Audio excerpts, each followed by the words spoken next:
தினம் ஒரு தியானம்.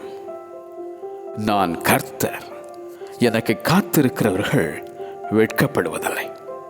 ஏசாயா தீர்க்கதரிசியின் புஸ்தகம் அதிகாரம் 49 வசனம் 23. கர்த்தாவே, உம்முடைய இரட்சிப்புக்கு காத்திருக்கிறேன் என்றான் யாக்கோபு.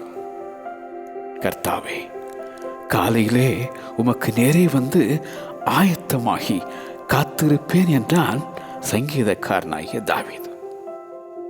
கர்த்தருக்கு காத்திருக்கிறவர்கள் பூமியை சுதந்தரித்துக் கொள்வார்கள்.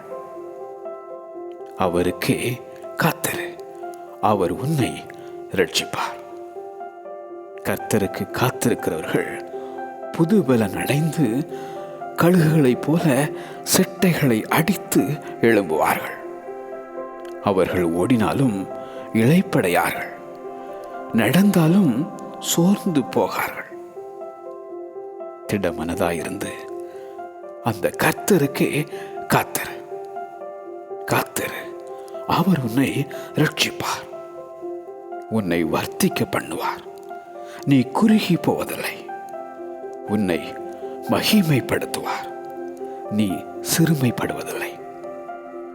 நான் கர்த்தர், எனக்கு காத்திருக்கிறவர்கள் வெட்கப்படுவதில்லை.